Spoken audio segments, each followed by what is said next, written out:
Sebagai awal, kelompok kami mengangkat latar belakang limbah masker sekali pakai sebagai pencemaran tanah. Berikut ini merupakan foto-foto pencemaran tanah yang diakibatkan limbah masker medis sekali pakai.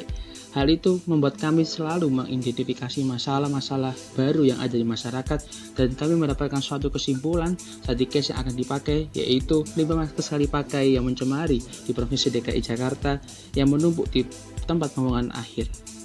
Disimak di video berikut ini. Penggunaan masker sekali pakai meningkat di tengah rekomendasi pemerintah tentang efektivitas masker. Terlebih, masker medis sekali pakai kini mudah didapat dengan harga yang terjangkau. Penggunaan yang meningkat juga diikuti melimpahnya kembali sampah masker sekali pakai. Akibatnya, sampah masker sekali pakai menjadi masalah baru. Sampah masker ini dibuang bercampur di tempat sampah. Dinas Lingkungan Hidup Provinsi DKI Jakarta telah menangani sebanyak 1.538 kg limbah masker sekali pakai dari rumah tangga selama masa pandemi COVID-19. Data limbah infeksius tersebut terhitung dari bulan April hingga akhir Desember 2020. Dinas Lingkungan Hidup DKI Jakarta bekerja sama dengan pihak pengolahan limbah B3 berizin untuk pemusnahannya. Sedangkan sampah medis dari seluruh fasilitas pelayanan kesehatan di Jakarta yang diawasi pihaknya mencapai 5.607 ton selama pandemi ini. Jumlah tersebut dikumpulkan tengah pandemi COVID-19, meningkatkan beban pencemaran lingkungan. Tidak menutup kemungkinan sampah tersebut menjadi tempat menempelnya mikroorganisme patogen dan bahan berbahaya bagi ekosistem perairan. Berisiko melepas bahan aditif lainnya, bahkan berbahaya bagi manusia yang hidup di sekitarnya. Yogi Tujuliarto, Softan Hedriagama, Jakarta. Assalamualaikum warahmatullahi wabarakatuh. Selamat pagi. Kami dari kelompok 6 akan mempresentasikan terkait pencemaran tanah oleh limbah masker medis dari rumah tangga.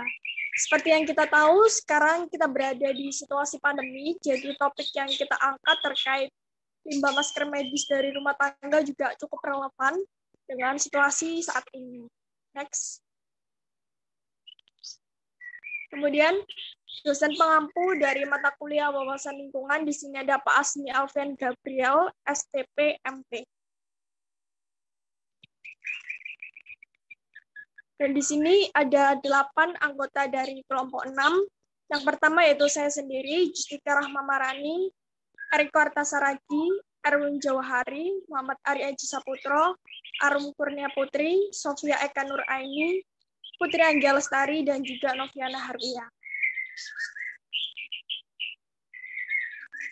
Kemudian alur pembahasan yang akan kita bahas yaitu pertama ada identifikasi permasalahan, kedua penyebab, ketiga dampak yang ditimbulkan, dan keempat solusi yang diberikan. Selanjutnya ada pengertian dari pencemaran tanah. Pencemaran tanah adalah keadaan di mana bahan kimia buatan manusia masuk dan mengubah lingkungan tanah alami. Ketika suatu zat berbahaya atau beracun telah mencemari permukaan tanah, maka ia dapat menguap, tersapu air hujan, dan masuk ke dalam tanah. Pencemaran yang masuk ke dalam tanah kemudian terendap sebagai zat kimia beracun di tanah. Next. Kemudian didapatkan dari identifikasi permasalahannya yaitu pandemi COVID-19 di Indonesia tidak hanya mengganggu sektor perekonomian dan kesehatan, namun juga mengganggu lingkungan, khususnya terkait limbah masker sekali pakai. Menurut Dinas Lingkungan Hidup atau DLH DKI Jakarta, terdapat 1.538 kg limbah masker sekali pakai yang berasal dari rumah tangga, terhitung sejak bulan April hingga bulan Desember tahun 2020. Penyebabnya karena COVID-19 yang membludak dan masyarakat yang banyak memakai masker sekali pakai tanpa mengetahui pengolahannya.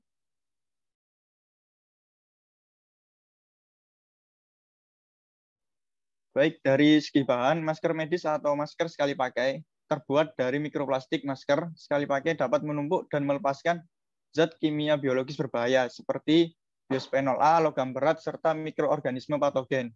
Kemudian, para peneliti memperingatkan bahwa masker sekali pakai yang dibuat dengan mikrofiber plastik itu tidak dapat langsung terurai, tetapi terfragmentasi menjadi partikel plastik yang lebih kecil, yaitu plastik mikro dan nano yang tersebar luas pada ekosistem. Kemudian menurut ahli toksikologi lingkungan dari Universitas of Southern Denmark, Elvis Genbosu mengatakan bahwa dampak negatif dari limbah masker sekali pakai itu mungkin tidak langsung terasa pada tumbuhan, akan tetapi lebih dulu mencemari lingkungan, salah satunya adalah tanah. Dan untuk lebih jelasnya dapat diperhatikan di materi selanjutnya. Selanjutnya yaitu tentang penyebab. Penyebab yang pertama yaitu kurangnya edukasi dan juga sosialisasi dari pemerintahan setempat terkait penanganan khusus limbah masker sekali pakai yang menyebabkan meluapnya jumlah timbunan masker sekali pakai di TPA di berbagai daerah dan menjadikan suatu masalah pencemaran jenis baru yaitu pencemaran limbah masker sekali pakai. Menurut penelitian, limbah masker medis habis pakai ini butuh waktu kurang lebih setidaknya 30 tahun untuk dapat terurai oleh alam. Yang kedua yaitu tidak adanya pengolahan terlebih dahulu seperti menggunting masker setelah dipakai dan juga membuangnya ke tempat sampah yang khusus medis.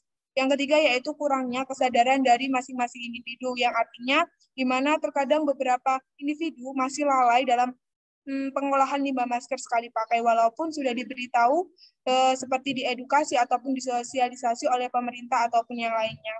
Next. Kemudian ada dampak yang ditimbulkan akibat pencemaran tanah oleh limbah masker medis rumah tangga. Ada 3 poin. Poin yang pertama yaitu limbah masker dapat berubah menjadi partikel mikro ataupun nano yang sulit terurai dengan tanah. Poin kedua, limbah masker dapat menyebabkan virus jika tidak ditangani dengan benar ketika masker dibiarkan berceceran di atas tanah. Yang ketiga, limbah masker akan berdampak negatif pada kesuburan tanah karena masker terbuat dari mikroplastik yang tidak langsung terurai dengan tanah. Next. Solusi penanganan yang diberikan oleh kelompok kami ada beberapa langkah, yaitu yang pertama, limbah masker yang telah diubah bentuknya dikumpulkan dalam plastik sekali pakai. Ketika limbah masker tersebut sudah mencapai 3/4, maka harus ditutup dengan kuat. Langkah yang ketiga yaitu kantong 1 harus ditempatkan di dalam kantong 2. Kantong 2 tersebut tidak boleh terlalu penuh dan jangan menekan limbah untuk menambah ruang tambahan. Kemudian kantong 2 harus diikat dengan kuat, lalu semprotkan cairan disinfektan pada bagian luar kantong. Dan jangan lupa untuk mencuci tangan dengan sabun setelah melakukan kegiatan tersebut.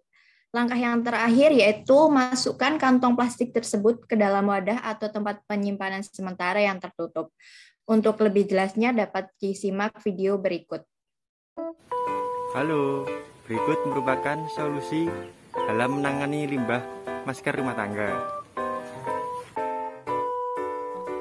Langkah pertama yang harus dilakukan adalah menggunting beberapa bagian dari masker yang sudah tidak dipakai.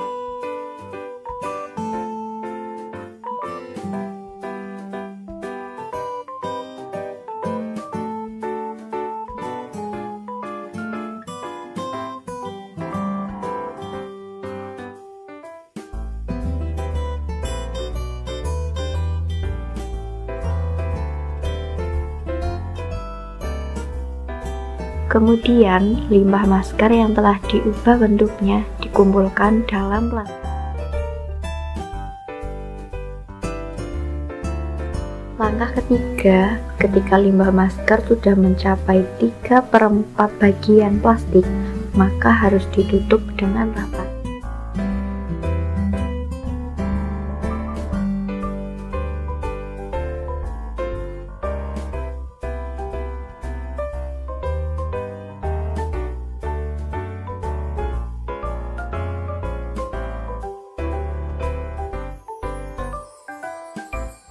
Selanjutnya, kantong plastik 1 harus ditempatkan di dalam kantong plastik 2. Kantong plastik 2 tidak boleh terlalu penuh dan jangan menekan limbah untuk menambah ruang tambahan.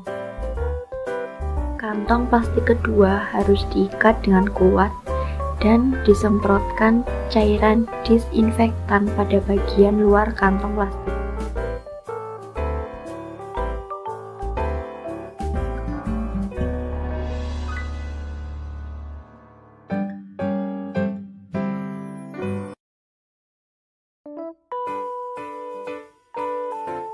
Jangan lupa untuk mencuci tangan setelah melakukan kegiatan tersebut dan masukkan kantong plastik ke dalam wadah atau tempat penyimpanan sementara yang tertutup.